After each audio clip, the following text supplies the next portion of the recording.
Mari kita bersatu hati dalam renungan di hari Minggu, Hari Raya Tubuh dan Darah Kristus ini. Kita membuka permenungan kita ini dengan doa.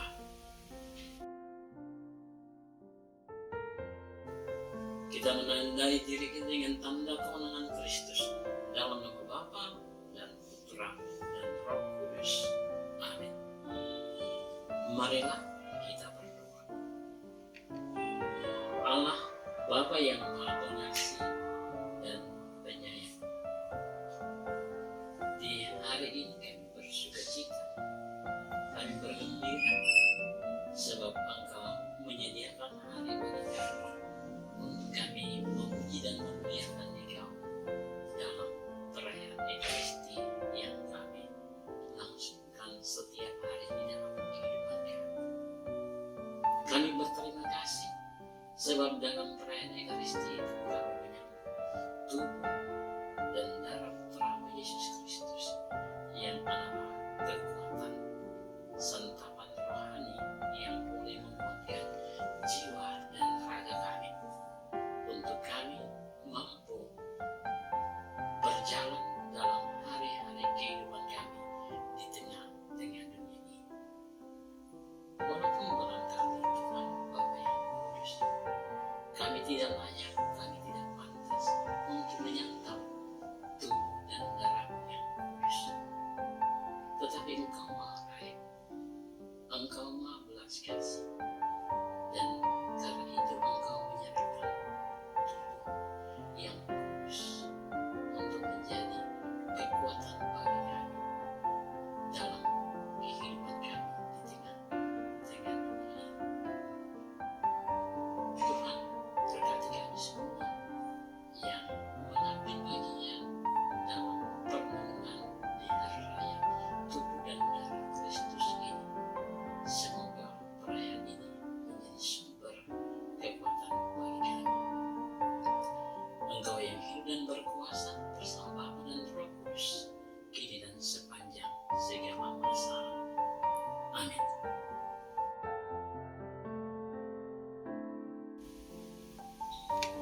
Saudara-saudariku yang terkasih dalam Tuhan kita Yesus Kristus, pada hari Minggu ini kita merayakan Hari Raya Tubuh dan Darah Kristus.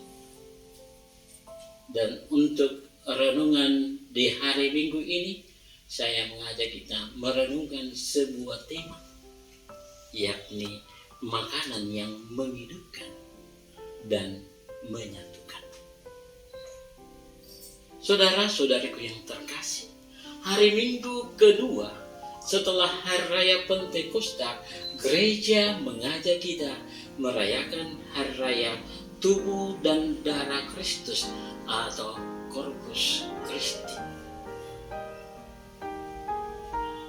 Perayaan Hari Raya Tubuh dan Darah Kristus ini dilakukan untuk menghormati Ekaristi Kudus yang adalah puncak dari seluruh kehidupan kita setiap hari. Saudara-saudariku terkasih, hari ini kita bersukacita dan kita memang harus bersukacita. Kenapa kita harus bersukacita? Sebab di hari ini ada seorang yang menawarkan makanan dan minuman bagi kita. Siapa yang tidak akan bersukacita dan bergembira ketika ia lapar dan haus? Ada seorang yang datang di hadapannya dan menawarkan makanan dan minuman bagi dia. Pasti orang itu akan bersukacita sekali, sebab perutnya yang lapar dan mulutnya yang haus ini teratasi. Dan orang yang lapar dan hausnya teratasi ini akan mengingat dan mengenang selalu orang yang menolongnya mengatasi kesulitan hidupnya ini.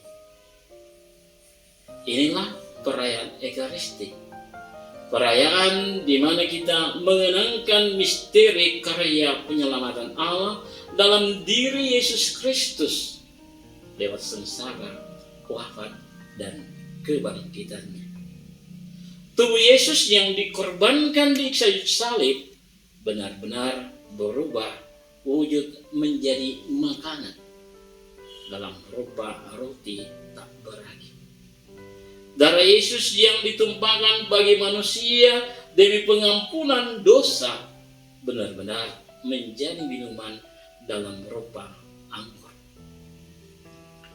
Tubuh dan darahnya harus bisa dimakan dan diminum agar menjadi kenangan akan karya penebusan bagi kita yang menyantapnya, menjadi makanan yang menguatkan kita dan menghidupkan kita dan menyatukan kita. Saudara-saudariku yang terkasih dalam Tuhan kita Yesus Kristus, dalam perayaan tubuh dan darah Tuhan ini kita juga patut bersukacita dan bergembira.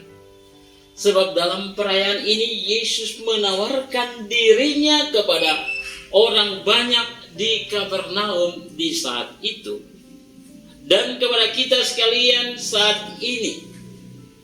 Tubuhnya untuk menjadi makanan, darahnya untuk menjadi minuman.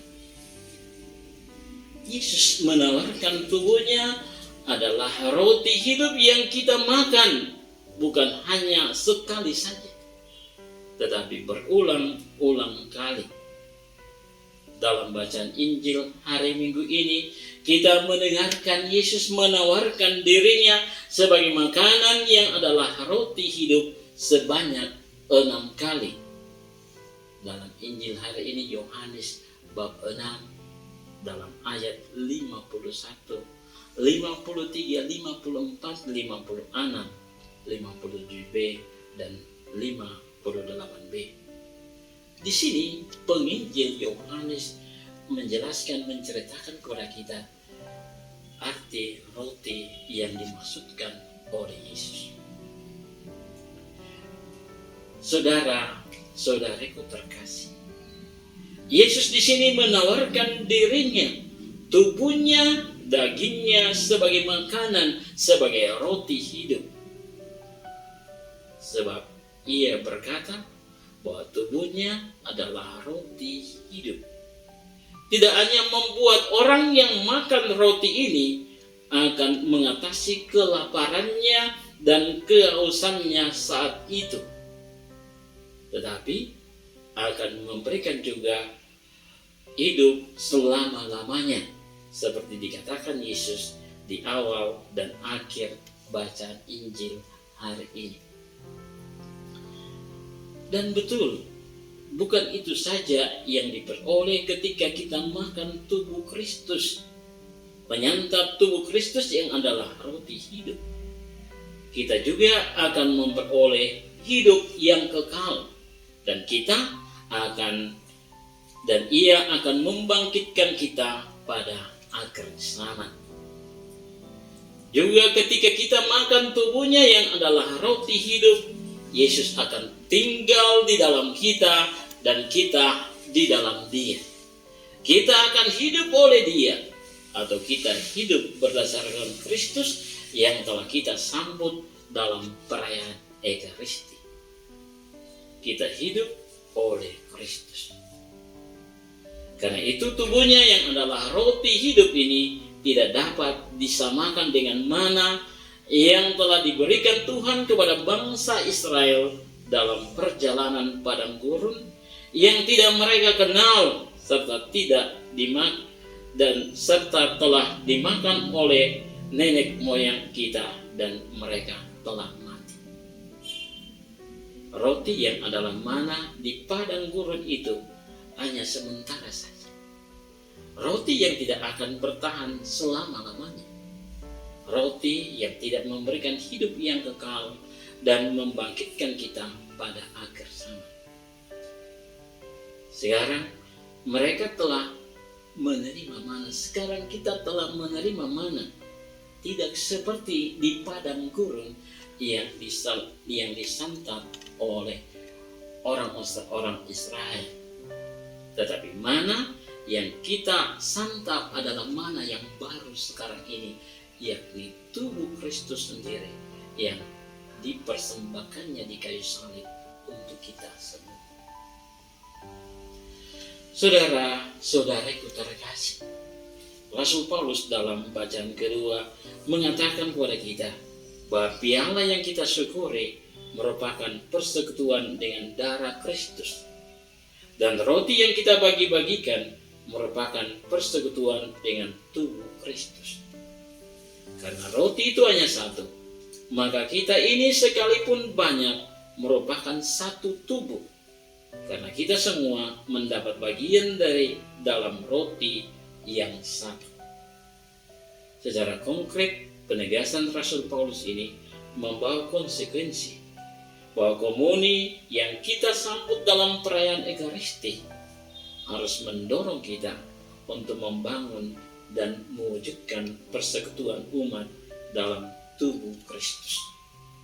Kita harus menjadi tubuh dan darah Kristus yang siap dibagi-bagi dan disambut demi pembangunan umat dan peningkatan persekutuan. Saudara-saudariku yang terkasih dalam Tuhan kita Yesus Kristus, berbicara tentang hari raya tubuh dan darah Kristus, kita tidak dapat berbicara tentang tubuh dan darah Kristus di luar perayaan Ekaristi. Karena hanya di dalam perayaan Ekaristi kita sungguh mengerti apa itu tubuh dan darah Kristus. Dalam perayaan Ekaristi ini, tubuh Kristus yang adalah roti hidup dipecah-pecahkan, diberkati, dan dibagi-bagikan bagi kita. Dalam perayaan Ekaristi, tubuh Kristus menjadi makanan yang menghidupkan dan mempersatukan umat. Maka itu Paus Fransiskus dalam merayakan misa hari raya tubuh dan darah Kristus yang Maha Kudus mengingatkan kita akan kebutuhan kita akan kehadiran dan kasih Tuhan serta makanan dan minuman kehidupan kekal untuk menopang kita dalam perjalanan kita. Paus Fransiskus juga berkata bahwa Ekaristi memuaskan lapar kita akan hal-hal materi dan menyalakan hasrat kita untuk melayani. Ekaristi membangkitkan kita dari gaya hidup yang nyaman dan malas dan mengingatkan kita bahwa kita bukan sekedar mulut yang disuap, tetapi juga menjadi tangan untuk digunakan memberi makan kepada orang lain. Maka ketika kita menerima Ekaristi adalah kita menerima tubuh Kristus, tubuh dan darahnya yang membagikan dirinya. Maka kita yang menerima harus bersedia pula untuk membagikan diri kita kepada sesama.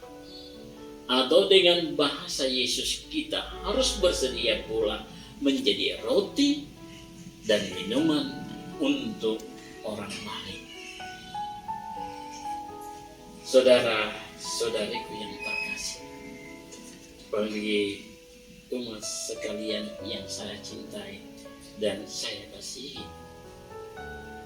lewat perayaan ini saya mengajak kita sekalian bahwa dalam perayaan Ekaristi selalu dalam doa syukur agung ketika konsekrasi, para imam